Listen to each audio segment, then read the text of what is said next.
Boa tarde, meu nome é André e o nosso trabalho é sobre o Uruguai e os integrantes são eu, Cássio, Ilian e Hugo. Bom, a gente vai falar sobre a forma de Estado, o sistema de governo, o sistema eleitoral, o sistema partidário e os direitos sociais, direitos civis, a concentração de renda e desenvolvimento humano e como se saiu na pandemia. Meu nome é Cássio e eu vou falar sobre a forma de Estado do Uruguai. O Uruguai é uma república representativa presidencialista. Nela, o presidente é a liderança do poder executivo a nível nacional. Ele assume as atribuições de chefe de Estado e chefe de governo. A Constituição Uruguaia de 1967 sujeita a presidência ao controle dos poderes judiciário e legislativo. Lá no Uruguai, o povo elege seus representantes para que atuem no seu lugar. Então, ele é uma democracia representativa. Os partidos Colorado e Nacional dominaram por anos a história eleitoral do país, até que nas eleições de 2004, o partido Frente Amplio elegeu Tabaré Vázquez, pondo fim a 174 anos de governo colorado e nacionalista. Quanto ao sistema de governo, funciona assim. O presidente é eleito por voto popular para um mandato de 5 anos, com o vice-presidente eleito na mesma chapa. O governo é composto por 13 ministros, nomeados pelo presidente, e eles dirigem os departamentos executivos. Lá no Uruguai, o presidente não pode ser reeleito de forma consecutiva. Ou seja, no final desses 5 anos de mandato dele, ele não pode ser candidato de novo. Ele só pode voltar depois de um período fora do poder. Por exemplo, o presidente Tabaré Vázquez. Ele foi presidente de 2005 a 2009 lá e só retornou em 2015. A democracia uruguaia. Bom, o governo uruguaio é um sistema democrático republicano constituído por três poderes independentes: executivo, legislativo e judiciário. O governo se baseia em um regime presidencialista e é considerado uma democracia mista, ou semi-representativa, pois, embora os cidadãos deleguem seu poder de decisão a seus representantes políticos, certas formas de governo direto por parte da população se mantêm em forma de referendos e plebiscitos. Inclusive, a legislação do país que define qualquer reforma constitucional necessariamente tem que ser aprovada pelos cidadãos de forma direta, através de um plebiscito. No Uruguai, o voto é obrigatório desde 1964, e desde 1970 existem sanções para aqueles que não comparecem às eleições. Bom, no Uruguai existem três tipos de eleições: eleições internas, eleições nacionais e eleições departamentais. Bom, as eleições internas, no Uruguai existem diversos partidos políticos, o que traz um maior pluralismo de ideias e posições, que fortalece o sistema democrático. Bom, os candidatos que representam os seus distintos partidos são escolhidos em eleições internas. Cada partido deve, segundo a Constituição, exercer a democracia interna na eleição das suas autoridades e dar máxima publicidade a seus programas para que os cidadãos possam conhecê-los. Durante as eleições internas, se elegem os integrantes do órgão deliberativo nacional e do órgão deliberativo departamental dos partidos políticos, que são responsáveis por definir os candidatos a deputados, senadores e outros cargos departamentais. Além disso, também se definem candidatos únicos à presidência de cada partido. Bom, as eleições nacionais ocorrem a cada 5 anos para a eleição do presidente, vice-presidente, senadores e deputados. Bom, se nenhum candidato à presidência obtém a maioria dos votos, se realiza uma segunda eleição, que é conhecida aqui no Brasil como segundo turno. Bom, no último domingo de novembro, neste turno, é eleita a pessoa que obtiver a maior quantidade de votos válidos, mesmo que não alcance a maioria absoluta. Bom, as eleições departamentais, de forma similar às eleições nacionais, ocorrem a cada 5 anos e se realizam após a finalização das eleições nacionais.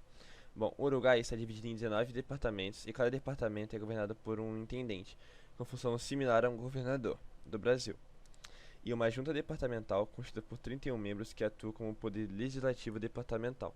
Nas eleições departamentais são eleitos os intendentes e os membros das juntas departamentais e também os representantes municipais de cada cidade, o prefeito e 5 conselheiros, como os nossos vereadores, para votar. Os eleitores devem apresentar uma lista única com seus representantes.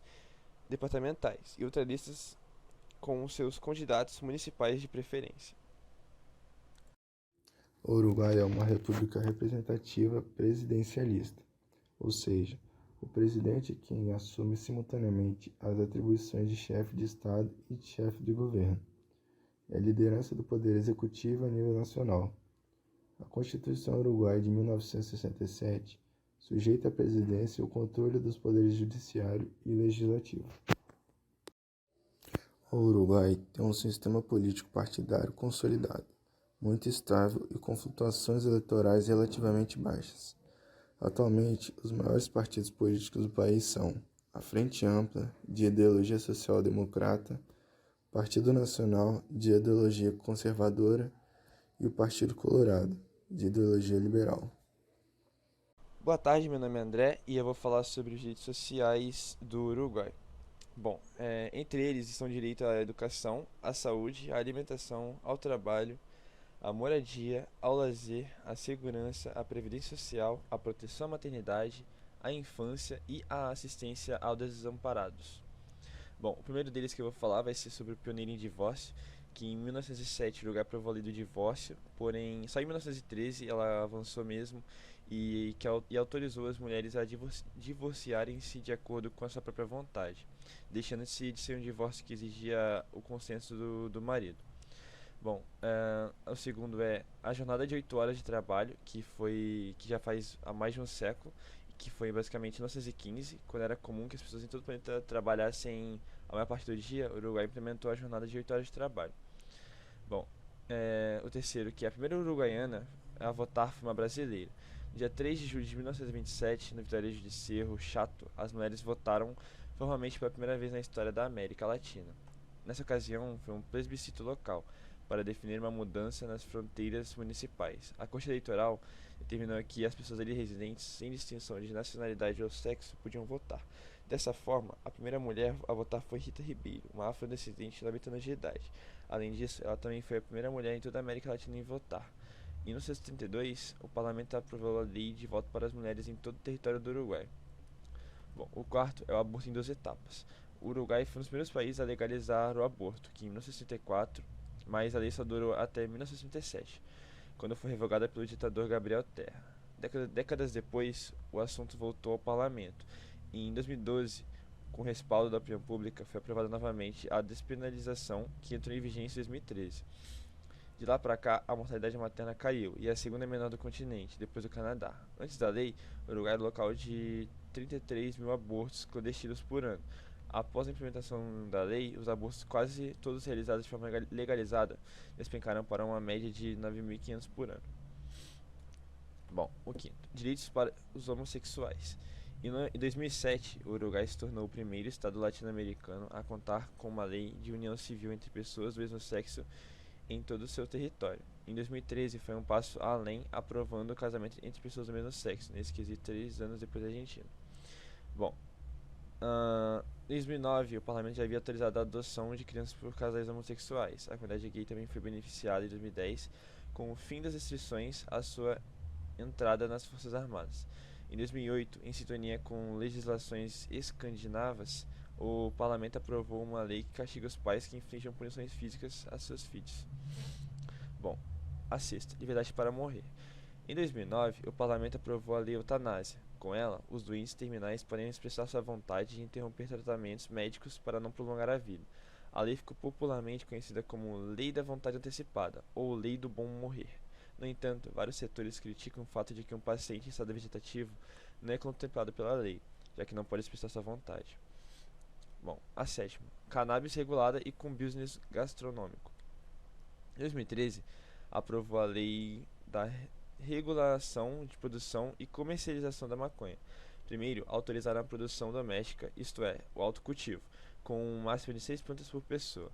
Depois a produção cooperativa em formato de clubes canábicos. E por último, em julho de 2007, a venda em farmácias autorizadas, com uma quantia fixa por mês para cada comprador, que precisa estar registrado em uma lista do governo, e que na hora da compra deve colocar sua impressão digital em um aparelho eletrônico.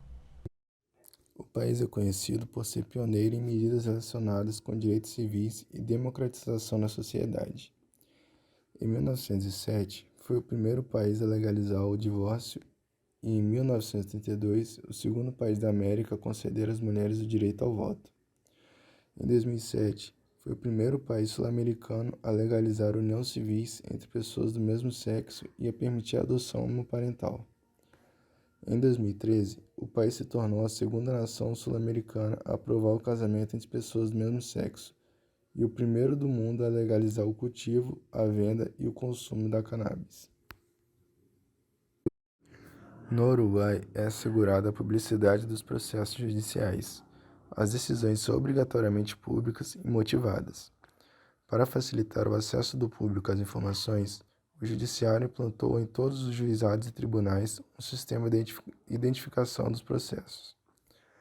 O processo é identificado apenas onde tem origem e esse número será mantido durante toda a sua existência, onde quer que venha tramitar.